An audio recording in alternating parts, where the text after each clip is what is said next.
You're listening to First Contact, Stories of the Call Center, a podcast brought to you by Noble Biz, your all-in-one contact center solution. Every month, our host, Christian Montez, talks to tech leaders and entrepreneurs who found their way into the contact center industry.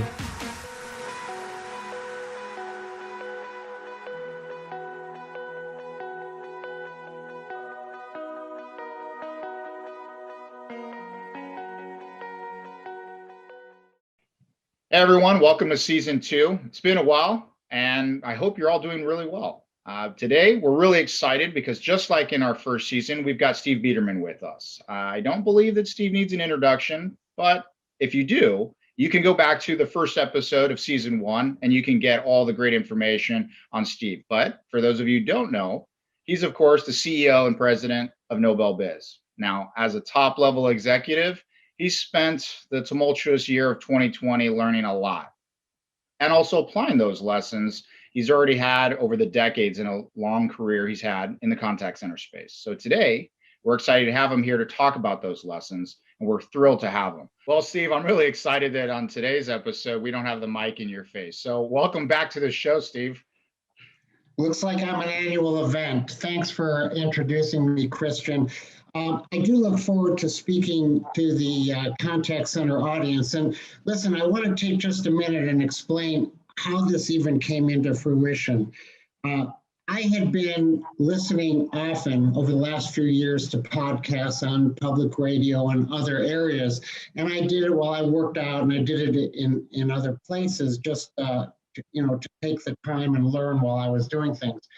And I thought to myself, here is an industry in contact centers that really is not noticed by many people outside of the contact center world. In other words, we're heroes to ourselves, but many other people don't see us that way. In fact, sometimes people see us in a kind of a negative slant. So I thought, it's a very hard thing to build a contact center. And the people that have survived it and prospered, they really should be noticed because they're great business people. They're heroes in my mind. They're people that can be mentors and leaders for the next generation. Because in the contact center space, there are so many variables, and really there's a lot of good works, like putting hundreds, thousands of people to work and training them and giving them opportunities for career paths. So I thought, let's hear from some of these leaders and let's find out what made them there. Did they start as an agent? Did they start growing up wanting to be in contact centers? I don't know what that is, but I certainly would be interested. And I thought, let's do this and share this with our public in the contact center space. And then from there, we can all be proud of ourselves. So that's why we started last year. I thought it was a great, successful year, and I really appreciate having the opportunity to speak to you today. Well, with that in mind, one of the things that we talked about and was kind of the joke of season 1 is that, hey, no one goes to be in the contact center space as their dream job, right? But ultimately, when we talk to all those special leaders and people that you had just mentioned, which I had the honor of speaking with and the privilege, for many of them, they are living that dream, right? It was their dream job and they have been able to make an impact and something meaningful. But with that in mind, how has that been for you over the last year? How's your dream been? Wow, it's been a great challenge. There are times, and I'm an older guy and I've been in this industry for decades, and there are times that I feel as if I'm in my prime. I'm at a point where I can use all that I've learned with easy access to implement and find levels of success. But what I hadn't planned on is a pandemic. And for me, I wasn't quite in my prime. I had a lot left to learn. And yes, I could tap into a lot of my experience, but not all of it applied. And I feel good today. I feel that we have prospered at Noble Biz, certainly. We've done very well, but we did it, and it was very difficult. So great challenges, good learning, good outcome. And, I'm hoping that I can share some of that experience today. Well, that's great. And that's why we're excited to have you here today. The other part of that, though, when we think about it, is if we go back and reflect on that first episode, pre-pandemic, and that's even a term, right? Pre-pandemic. I don't think anyone would have believed you forecasting into the future, taking into account what you just said. No one accounted for the pandemic, or at least even if they had some plan for a pandemic, I don't think would have aligned well with what actually happened. So, with that in mind, was there anything that was personal or business that you think was a change that actually was positive for you within this? Well, I don't know so much just for me, but I think the contact center space, and this is no surprise, it's stating the obvious, learned that they can perform whether their agents are at home or in a building together. And in fact, some of them have learned that they can even do it better. And they can be cost effective. They can begin to implement some of the technologies that really were just talked about and never implemented, like AI, like gamification. And the challenge for me was finding ways to stay connected with our staff while optimizing the opportunities that we were facing as a company and creating a passion for our people at the same time. And some of that, we're always trying to do that running organizations, but it was a specific challenge that had not been faced, because if somebody in the past wanted to have virtual agents and be remote, that was a plan. They sat down, they built a business plan, and they implemented that plan. And yes, it was different from maybe where they had been before, but they had the time to structure it. What actually happened was within a 3-week period of time in March, everybody just had to stop. Everybody just had to quickly, in a sense, triage it. And in doing that, wow, what a success most people had. And I think they surprised themselves. Yeah, and I think that's the case from a lot of the discussions we had throughout of last year and understanding how that went. So to kind of shift topics slightly, I know that there's something, without spoiling too much, I understand that you're writing a new book. Care to share? Well, I'm writing 2 new books, and I'm the author of a series of novels, corporate thrillers. My main character, Mitch Jacobs, runs around the world and saves a business and saves the world in the same breath.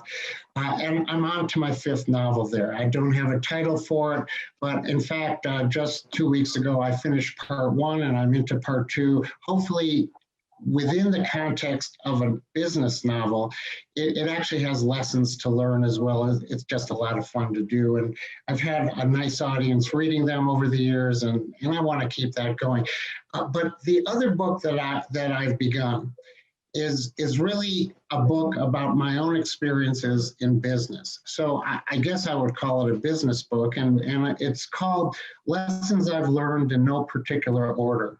As I talk to people, as I think about the challenges really last year, it really brought it out to me. I had to tap into a lot of the lessons I learned, and as I was using those and using anecdotes to explain to people different instances and what they may want to do, or the counsel I could give, I was grabbing at stories here and there from my decades of working. And I thought, these ideas come to me in no particular order, but they all filled my vessel with information that really seems that it can benefit other people. So I'm laying that out and beginning to write it. And I hope that, I think I'm having a lot of fun. It's sort of a journal of everything I've learned in my life, and in a fun way to read it, and looking forward to getting it out to the audience. Well, that's great. And I'm sure when it comes out, there's going to be a great audience for it. But if you had to pick one thing that maybe is underrated, why would that be important to you? Why was it important? Important to write the books, or In particular topic for you. If there was one in particular topic that was from the, in no lessons. particular order, lessons wise, why was that important to you? Yeah, I mean, there are so many, and I'm a big believer. And one of the lessons I've learned is that everything counts. And in the idea that everything counts, don't judge it, just learn it, and journal what you're doing over the years, and then access it when you need it. So many people in business uh, have judgments. They feel like you can do this, you can't do that. This is telling, so I won't do this. And I never believed that. I believe that I really don't know a lot, and that I just have to use my brain as we use a computer, and just store data without judgment, just straight data, and touch upon it when we can. So it's really about taking that information, and then when you're facing instances that you need it, then you access it. And I would also say the most important thing from a management point of view is control everything you can control all the time, and then take that information and do something with it. Meaning, I can't be a control freak, but I can evaluate what is going on in front of me. And then I can take those instances and say, what within the context of this experience is within my or our control, and what is really not. And then focus on the things that I can, because we often either judge too soon and lose the opportunities that come with being open-minded, and at the same time, we judge too slowly. So it's just control what you do. And why do we judge too slowly? We judge too slowly because we're in this evaluation ad nauseum, and you can't do that. So act quickly. And I can go on and on, of course. Well, we'll save that for the book, of course, right? We want to give something for the audience when you get to that point. But I think one of the things that we've talked about, and we did in our first episode, was learning from failure. And you have this great story about how you lost your whole team when you became a manager, right? Any other stories that you have that are similar in the idea where you learned from failure? Most of what I've done is through failure. And I can tell you something that today has a real impact on how we are building NobleBiz and our product development with our Omni Plus and our contact center technology. When I first got into the technology side of the business, I was handed a product, and it was called TouchStar, and as most people know, TouchStar was a world-class company. But what they didn't see was what was going on behind the scenes. We had no money. We were like two people living on a park bench when we started this, but we had a real commitment to the handful of customers that we had. So what we had to do just to survive and somehow keep working just to support those few customers we had, when we had no money, was we had to try to sell a product that wasn't done. It wasn't completed. And it drove us into a path of an iterative path of development that on the one hand made the product very robust, but on the other hand made it very unstable. But it felt to me at the time that we had no choice. That was me thinking I was controlling what I could control, which is I need to go out and make a sale, so deal with the fact that the product isn't going to always be successful.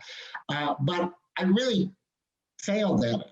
And we had a lot of disappointments. We hurt businesses, we hurt ourselves. And it took us a long time to rewrite our technology in a safe way so that it offered security for our customers. So today, as we've gone into different iterations of building our technology, what I'm really aware of is don't offer a product beyond what it does today. There's a tendency when you go to a contact center and you bring a call center system, that contact center, because they've been using something already, wants a nuanced difference in the product that you're presenting so that it mimics what they had before. And there's a tendency to say, yeah, okay, I can do that, let me develop that, or I'll develop this feature, I'll give you that feature. And my lesson is, don't do that. Here's what we have to sell. Here's what we know is stable. Here's how you can use it to be successful. And although time has a roadmap attached and you can have a voice in that, I can't make you promises there. I'm not going to promise you what I can't keep in terms of that promise. And I know that more than ever now. Well, it's critically important to make sure that you can deliver on what it is that you promise. But with that said, when we look at failure being a great opportunity to learn, so were there any lessons for you? Because obviously, not everything comes from failure. So are there lessons that you've learned, things that may have come unexpected, but lessons that didn't come from failure? Look, we manage into an industry that we can help contact centers be successful, or we can put hundreds or thousands of people out of business if we fail. That's the right way to look at our business, except what goes into that, meaning that there are things in that dynamic that we don't like. There are relationships that are hard. There are people that ask for much, and we get frustrated. There's anger that comes from our support group, and they say, why is this person asking this all the time? They keep doing this or they keep doing that. And look, the truth is, that's the nature of our business. And you shouldn't get into a business if you're not prepared to embrace the nature of that business. Again, I can't control that piece. What I can do is control how I work with that piece. I can take it in a positive vein. I can be excited and passionate that every time a client calls me, that client has given me an opportunity to show them why I'm a promise keeper, why I am the best at what I do, and why I really care about them. And it's a really, really important lesson to learn in business, to not be frustrated with what is a natural consequence of what you're offering somebody. And that's the same in any business at all. So, I don't know if that speaks to the question exactly, but it's certainly something I think is important. Absolutely. And so within that vein, right, as we talk about 2020, I think customer experience was critical, right? Those companies that didn't pivot in a way that they were able to still provide a meaningful and memorable customer experience may have lost customers. I can speak from personal experience, companies that didn't do a good job, and it made me question my business relationship with them, and others that found a way, right? So as we go into that evolution, going into 2021, we talk about customer relationships and nurturing those relationships, building relationships, having relationship maps. Those all seem to be trends that are being embraced at a different level of speed with new technology and new processes. But with that said, what's your perspective on that approach? What is it that you see or feel when you think about that evolution? Well, let's be honest, customer experience has always been there. I mean, every business for centuries and more have had a relationship with somebody and made a promise to somebody and had to keep that promise.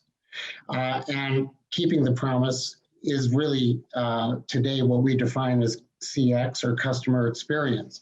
I think, though, that in an interesting fashion, for an old guy that's seen different iterations of how you deal with customer experience, the benefit of today identifying CX, the benefit of coming up with more and more creative methods of helping people is really one thing. It brings out the passion to care.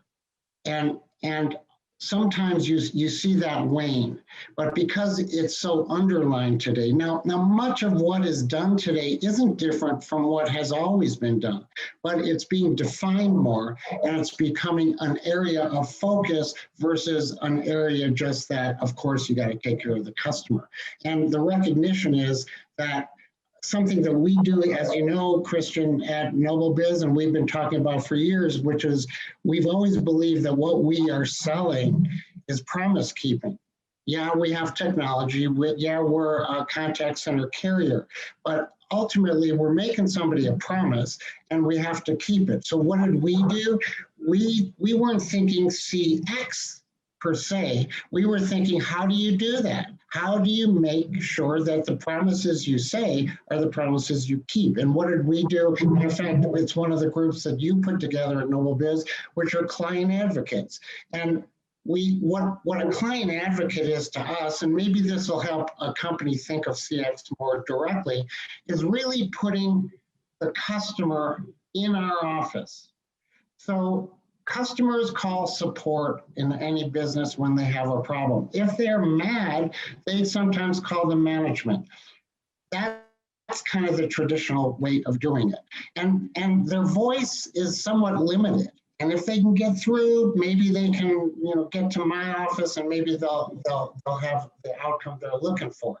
But what you're really doing there is you're forcing the client who's unhappy to find, where is that journey map to get me to a solution? You're not taking the ownership. So but I've always noticed that if a customer came to my office, walked into my office, and they were mad, or just that they walked in and said, you're not making me happy, won't I stop the whole world just to help them? Of course I will, right? So how do you do that in real time? You put a client advocate in place that speaks for that client, and we accept that they have the control over all management, over all decisions, with the same power that comes from the seat that I sit in.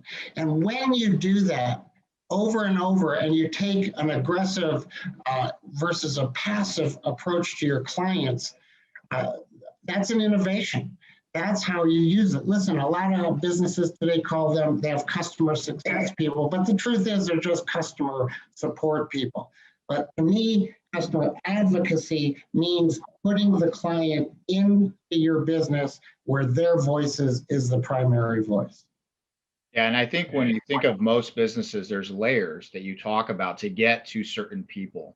And by creating a conduit with a client advocate that becomes that voice within that company, they are truly not just the us versus them in many scenarios. It's the customer versus the company.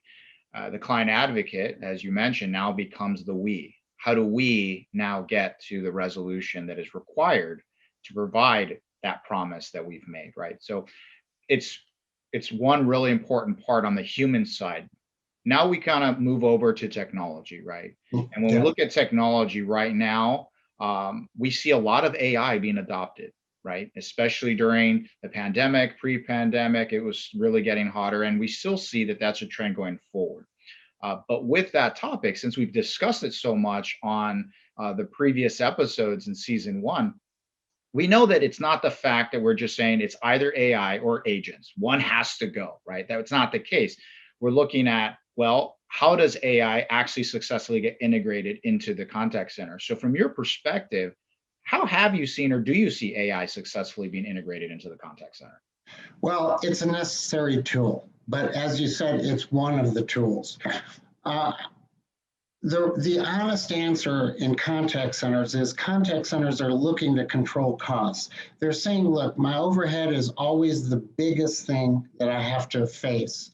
And if I can reduce my overhead, meaning, my staffing, to be quite honest with you, then I can do more work. I can have more success revenue-wise and profitability-wise.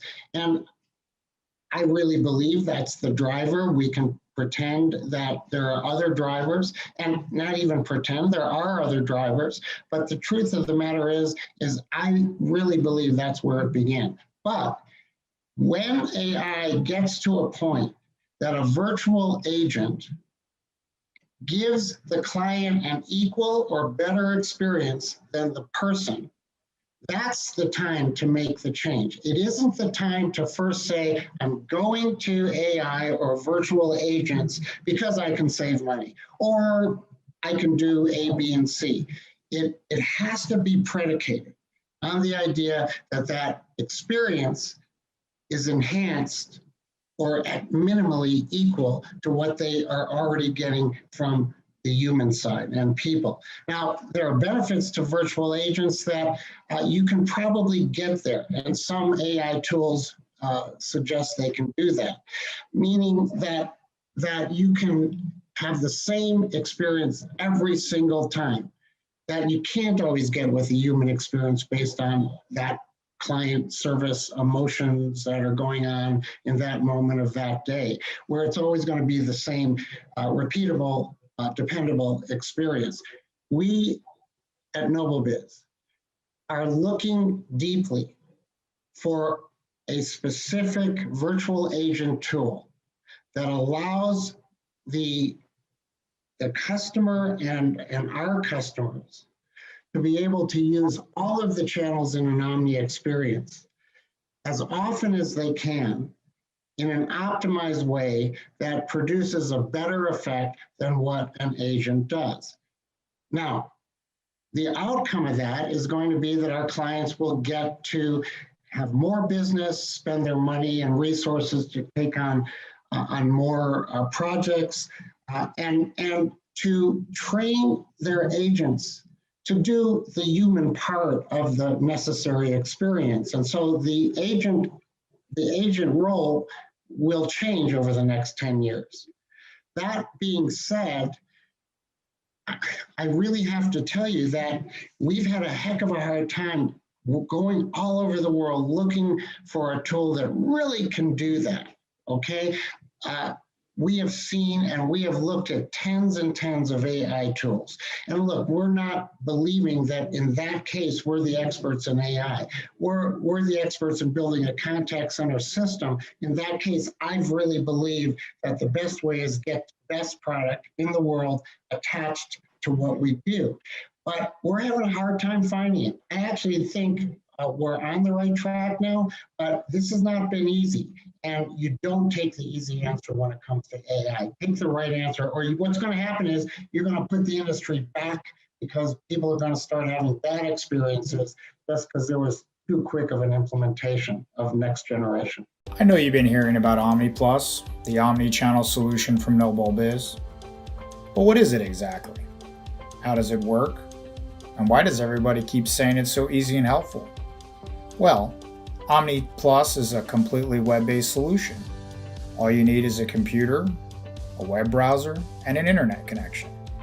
The agents now have easy access to their interactive desktop. Once logged in, the agents can change their work state to start taking interactions. The platform offers CRM dynamic scripting, telephony functions, interaction history, omni-channel, and much more. Well, let me explain even better. Customer-specific contact information is automatically presented to the agents, and all queued interactions are sent based on agent profiles, skills, and assignments. As seen on the left-hand side of the agent interactive desktop, where each media is defined by a unique tab. Let's take a look at some interactions.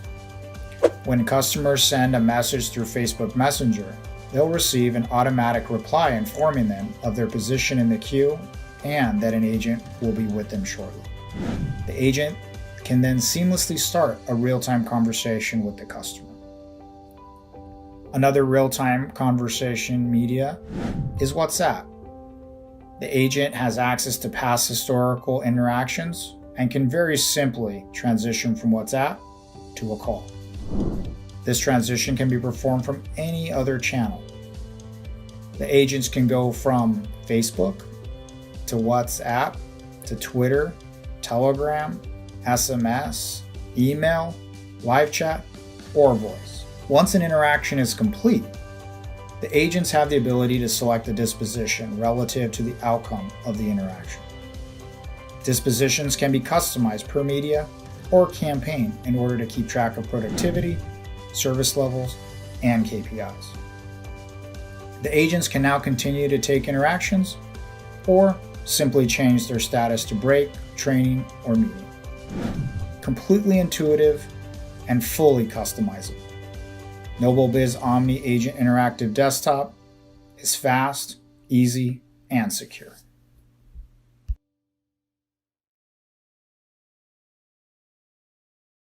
Yeah, I think whenever you adopt a technology and you haven't optimized for it, there's going to be a sense of frustration, right? There's everything from a chatbot that doesn't work well, right, to an IVR that's too cumbersome, that you start front ending a digital experience or a non-human experience before you get to the human. And if it's not done properly, no matter how awesome the technology is, it becomes a barrier for that interaction to have a positive outcome because you started off being frustrated.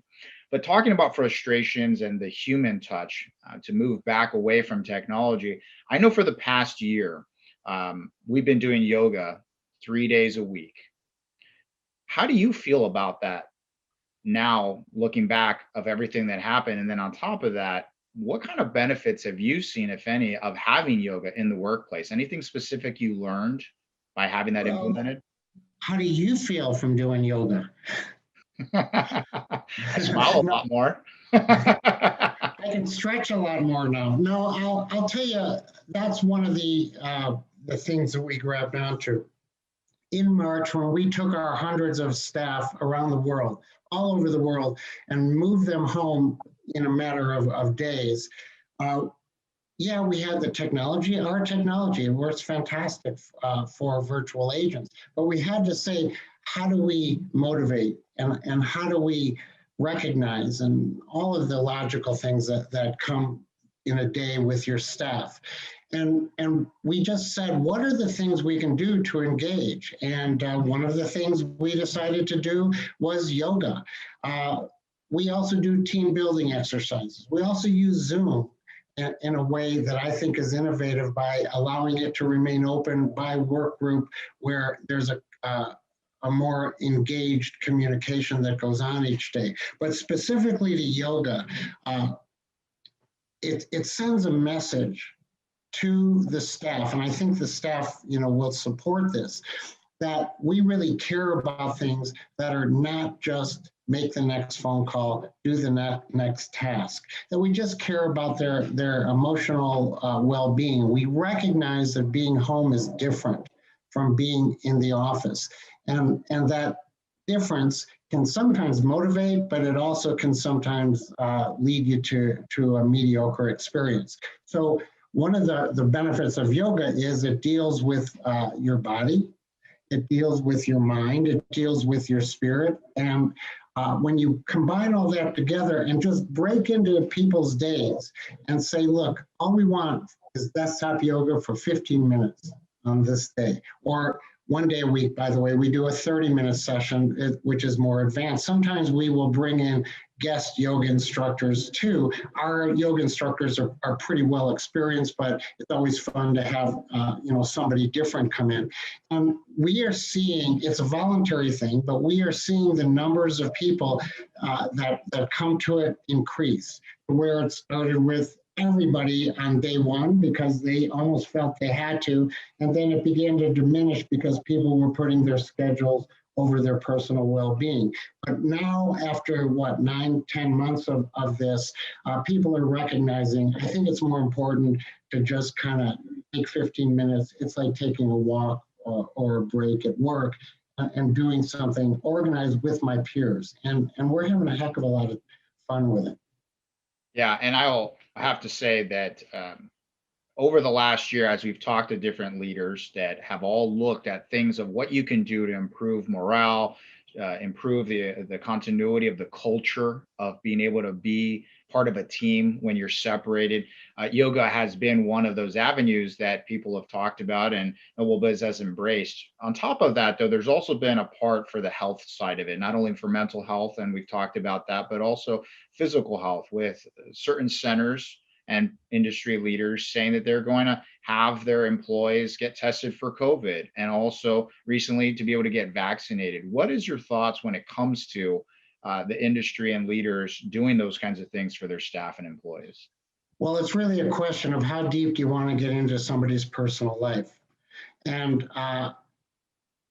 everybody has a different opinion about how deep that should be. And staff has an opinion about how deep they want it to be. And so I think you do what is practical. From my seat, I look for practical things that I can implement that are repeatable so that it isn't just today, here's this one thing, and I can go hang it on the mantle and say, look what I did.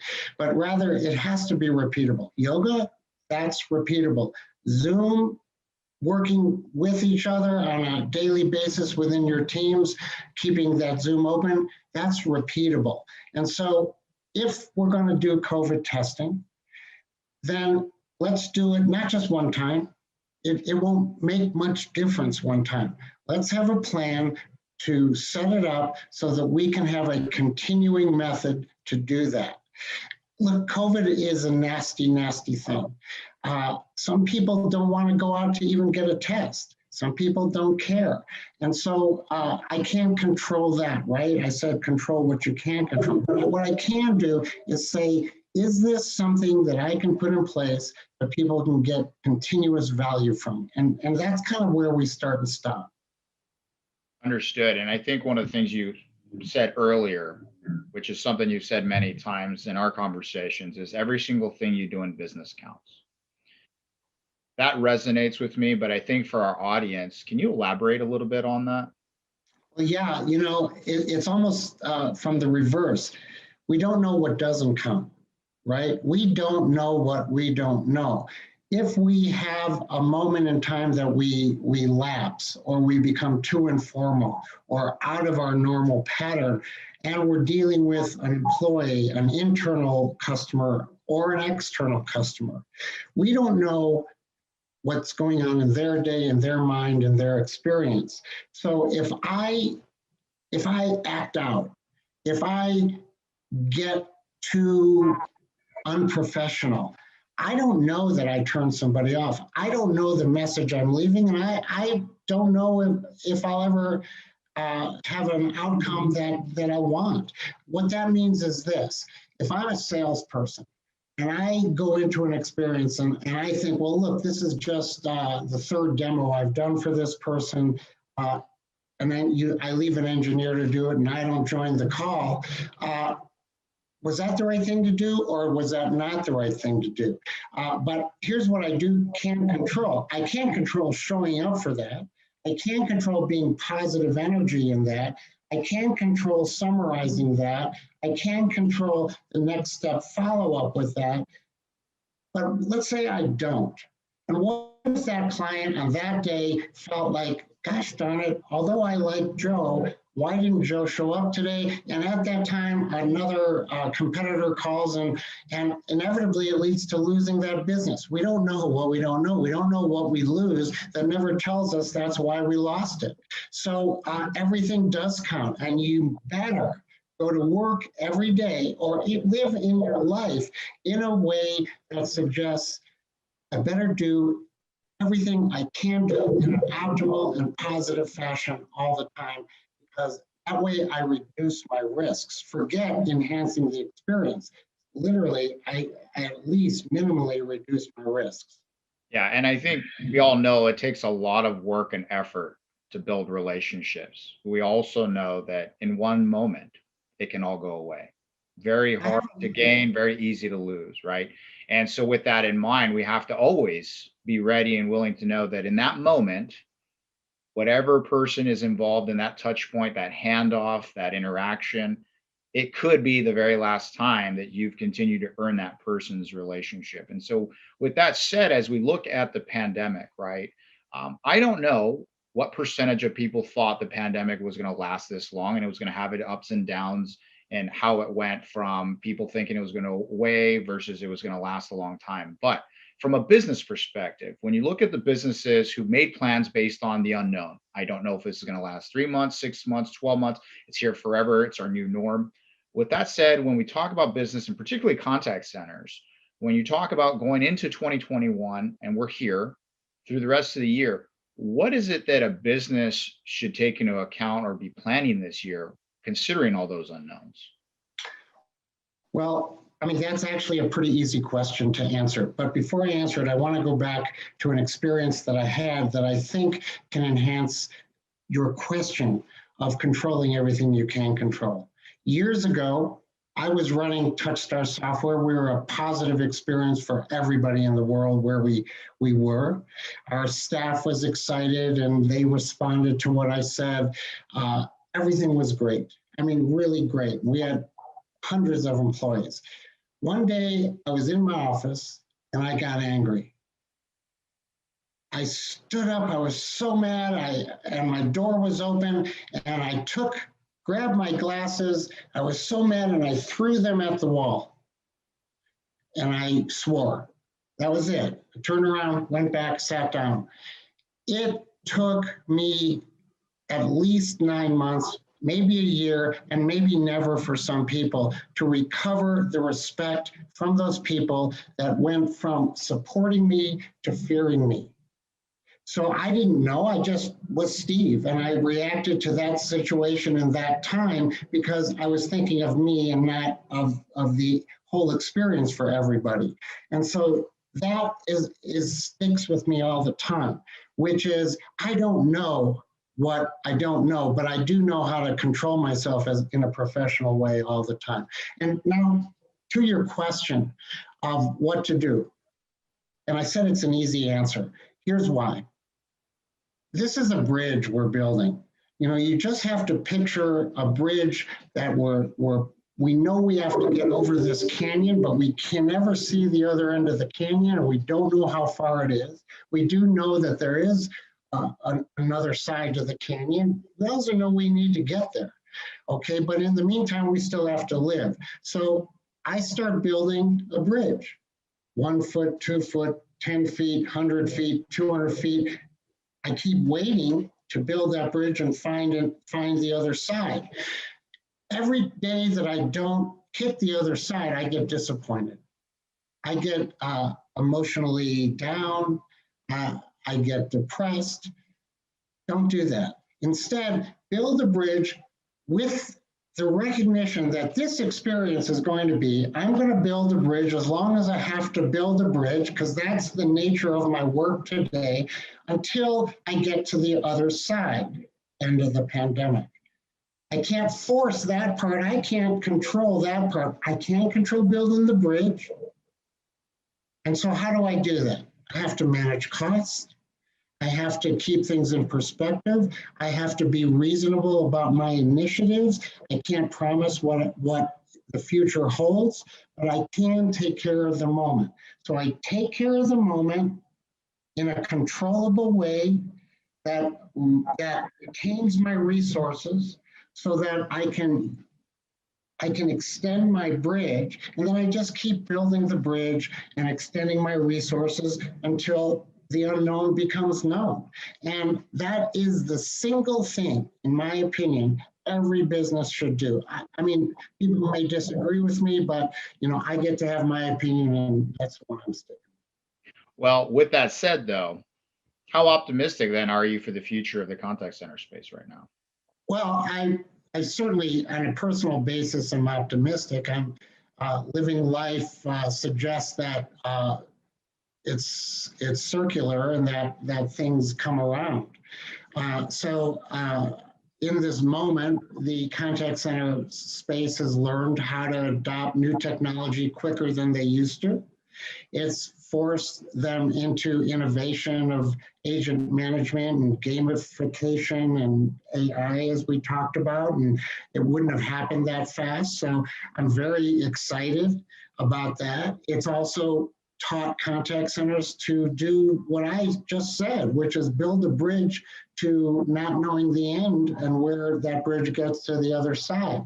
So I think it's priming contact centers to be very effective in what they do, so that at the time that bridge finds the other side, I think people are just going to be really prepared. And I think because of the reality that people are buying more from home, I think that'll always be the case. I think that people are finding consumers are finding the efficiencies that go with online ordering, online buying, all of the online dependence that's going on right now. And that speaks to contact centers, right? Because contact centers are what makes that happen. So it's a great future. And even the moment is a great moment. Let's not just look at the future. As long as I'm building the bridge, protecting my resources, optimizing my moments, encouraging my staff and learning to remain an efficient manager, I'm having a good time. It sounds like there was a lot of trends that you started mentioning, which were contact center specific going into 2021. They're really direct results of 2020, right? So the moving to more cloud or remote based workforce, the adoption of technologies that enable that external workforce. We talked about AI, gamification, among others that we've talked about last year. And then anything else that you're thinking is one of the big trends that we're going to see and are seeing in the contact center space going into 2021 from the pandemic? Well, in contact centers, my guess is you're going to see more pods, smaller pods that work smaller accounts versus large groups of agents working single accounts. Because the technology, as everybody's learning with the Omni Plus type experience, allows people to have a wide range of communications all reported on and contained in a manageable way at the same time, it allows you to really use your workforce entirely differently. You're not forced to move all this mass of soldiers over here and this mass of soldiers over there. You can now break up your people no matter which way you want to a wider range of projects and campaigns that BPOs, as an example, can take on. So BPOs will start, in my opinion, servicing the small to medium sector as well as the enterprise sector. And I think that's a great outcome for everybody. So what does 2021 look like for Steve Bederman? Well, it looks like I'm just sitting here building the bridge, managing what's in front of us, managing the promises that we keep. I'm looking for the best AI product in the world, and that's the only one that I intend to implement. We continue in business to enhance ourselves as well as I have just expressed other businesses are doing. For me personally, it's the release of 2 books, my novel, and lessons I've learned in no particular order. And we've had hope in our house. My wife just recently had her first shot, and I hopefully am in the next group of that, and possibly will be able to even do a little traveling later this year. No plans for it, but hope. So we're kind of encouraged in our home, and I certainly am encouraged with our business because our business inevitably made up for the losses that would naturally happen at the beginning of the pandemic, and we made up for it through the year, and we ended up having a great year, highly profitable, and that's really encouraging. Yeah, that's really important. And especially when we look at this word you say hope, I think there has been a renewed wave of hope with a lot of things that people are seeing, that there may be this light at the end of the tunnel that they can see. And so with that said, Noble Biz obviously is looking to ride that wave to be able to participate in what 2021 has in store. So stay tuned for that. And obviously this season, we're really excited because we're lining up some incredible guests, obviously, as you see with Steve joining us to start off the new season, which is another refreshing, exciting season for FirstContact Stories of the Contact Center. And Steve, it was a pleasure to chat with you. Thanks so much for stopping by. Thanks for having me. I really appreciate the time. Hope it helps you and everybody else.